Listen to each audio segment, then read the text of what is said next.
আসসালামু আলাইকুম, আমি লিখন। ডাটাবেস ম্যানেজমেন্ট সিস্টেমের কোর্সে আমি আপনাদের স্বাগতম জানাচ্ছি। আমরা যখন একটি কোর্স শুরু করব, সেই কোর্সটি কি এবং আমরা সেটি কী জন্য করব এবং কোর্স করার পর আমাদের আউটকামটা কি আসবে এবং আমাদের কোর্স প্ল্যানটা কি, আমরা কিভাবে আমাদের কোর্সটা কমপ্লিট করব, তো এইগুলো সম্পর্কে আমাদের একটা প্রথমেই ধারণা নিয়ে নিতে হয়। তাহলে আমাদের কোর্সগুলো করতে আমাদের জন্য একটু সহজ হয় এবং আমাদের একটা আগে থেকে আমাদের একটা প্ল্যান থাকে যে আমরা এই কোর্স থেকে আমাদের কী কী শিখতে যাচ্ছি এবং আমাদের কী কী আউটকাম আমাদের আসতেছে এই কোর্স থেকে।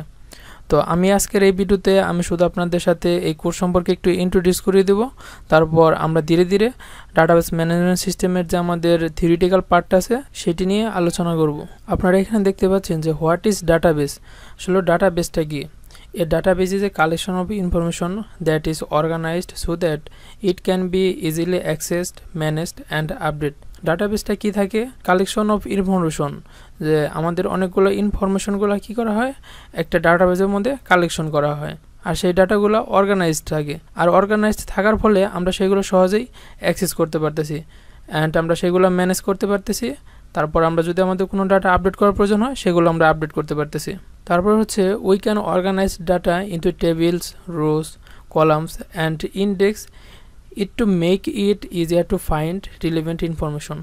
আমরা এই ডাটাগুলোকে কী করি, একটা টেবিলের মধ্যে রো এবং কলাম আর ইন্ডেক্স দিয়ে আমরা কী করে থাকি, এগুলোকে সাজিয়ে থাকি। যখন আমাদের কোনো ডাটা প্রয়োজন হয় তখন আমরা খুব সহজে সেগুলো অ্যাক্সেস করতে পারি এবং আমরা খুঁজে পেতে পারি। সেই জন্য ডাটাগুলোকে কী করা হয়, একটা ইন্ডেক্স দিয়ে সেগুলোকে সাজানো হয়।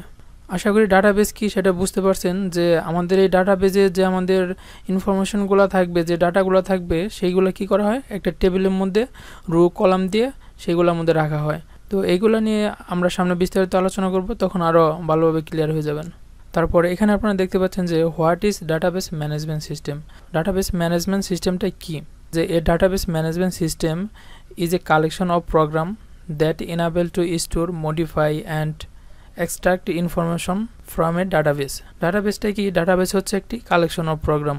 আপনারা এটাকে ডাটাবেসটাকে একটা সফটওয়্যারের সাথে তুলনা করতে পারেন, অথবা এটা হচ্ছে একটা মেকানিজম যেখানে কি করা হয়, যে একটা স্টোরের মধ্যে কি করা হয়, আমাদের ডাটাগুলোকে সংরক্ষণ করা হয়, আমরা সেইগুলোকে কী করতে পারি, মডিফাই করতে পারি, এক্সট্রাক্ট করতে পারি। এই জন্য এটিকে বলা হয় যে কালেকশন অফ প্রোগ্রাম। এখানে দেখতে পাচ্ছেন যে example of application, computerised library system, flat reservation system, inventory system. তো আমি এখানে অল্প কয়েকটা উদাহরণ দিছি, কিন্তু আমাদের এই ডাটাবেস ম্যানেজমেন্ট সিস্টেমটা কিন্তু আমাদের প্রচুর ব্যবহার হয় বিভিন্ন কাজে। তারপর হচ্ছে why do you need to study database management system. আমরা কী জন্য ডাটাবেস ম্যানেজমেন্ট সিস্টেমটা পড়ব এবং আমাদের এটা কি প্রয়োজন পড়ার। আমরা যদি ডাটাবেস ম্যানেজমেন্ট সিস্টেমের অ্যাডমিনিস্ট্রেটর হতে চাই, তখন আমাদের কিন্তু ডাটাবেস ম্যানেজমেন্ট সিস্টেম অবশ্যই জানতে হবে। তাছাড়া আমরা যখন কোনো ওয়েব বেসড অ্যাপ্লিকেশন অথবা আমরা যদি কোনো মোবাইল অ্যাপ্লিকেশন তৈরি করি, তখন কিন্তু আমাদের এই অ্যাপসের জন্য ডাটাবেস ম্যানেজমেন্ট সিস্টেম অথবা আমাদের এই ডাটাবেস প্রয়োজন হয়। যখন আমরা একটি ভালো মানের অ্যাপ্লিকেশন তৈরি করব, তখন আমাদের অবশ্যই একটি ভালো ডাটাবেস থাকতে হবে সেই অ্যাপ্লিকেশনের, আমাদের একটা অ্যাডমিন প্যানেল থাকতে হবে। একইভাবে যখন আমরা ওয়েব ডেভেলপমেন্ট করব, তখনই কিন্তু আমাদের এই ডাটাবেস ম্যানেজমেন্ট সিস্টেম খুবই প্রয়োজন, কারণ একটা ওয়েবসাইটেরও একটা ডাটাবেস থাকে, সেই ডাটাবেসের মধ্যে বিভিন্ন ইউজারের ইনফরমেশন রাখতে হয়। এখানে আমি কিছু পয়েন্ট দেখাচ্ছি, সেটা হচ্ছে যে রিডিউস ডাটা রিডেন্ডেন্সি। এটার মানে হচ্ছে যে আমরা যখন কোনো ডাটা আমাদের একটা টেবিলে রাখি, তখন আমাদের একই ডাটা বারবার রিপিট হতে পারে।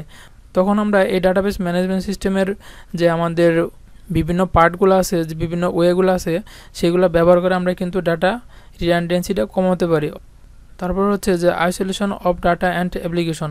আমরা ডাটা এবং অ্যাপ্লিকেশনগুলোকে কী করতে পারবো, আইসোলেশন করতে পারবো। তারপর হচ্ছে relational base table. Relational base টেবিলটা হচ্ছে যে আমরা একটা এন্টিটির সাথে আরেকটা এন্টিটি রিলেশন করে আমরা একটা ডাটাবেস টেবিল ক্রিয়েট করতে পারবো। যেমন আমাদের ইউনিভার্সিটির ডাটাবেসের সাথে কিন্তু আমাদের স্টুডেন্ট পোর্টালের ডাটার একটা কানেকশন আছে। তো একইভাবে আমাদের স্টুডেন্টের যে আমাদের অ্যাকাউন্ট সেকশন আছে, সেইখানেও কিন্তু আমাদের একটা কানেকশন আছে, যে আমাদের কত টাকা ডিউ আছে, কত টাকা আমরা পেমেন্ট করছি, সেইগুলোর কিন্তু একটা রিলেশন আছে। তারপর আমরা এখান থেকে বিভিন্ন কোয়েরি ল্যাঙ্গুয়েজগুলো শিখতে পারবো। তো সেইগুলো নিয়ে বিস্তারিত আলোচনা করতেছি সামনে। তারপর এখানে দেখতে পাচ্ছেন যে কোর্স আউটকাম, যে আমাদের এই কোর্স থেকে আমরা কী ফলাফলটা পেতে পারি, সেটা হচ্ছে যে to be able to apply analytical skill to map out the conceptual design for a real life program। যখন আমরা আমাদেরকে রিয়েল লাইফ প্রবলেম সলভের জন্য আমরা ডাটাবেস তৈরি করব, সেই বিষয়ে কিন্তু আমাদের একটা স্কিল তৈরি হবে। যে আপনারা দেখতে পান যে আগে আমাদের অনেক ব্যাংকে কী করা হতো, বড় বড় খাতার মধ্যে সেগুলো কিন্তু ডাটাগুলো লিখে রাখা হতো।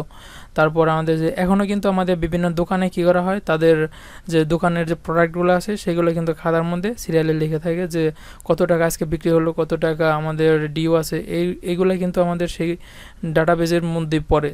তারপর হচ্ছে to be able to draw a model of relational database using entity relation model and explain the fundamental element of database management system.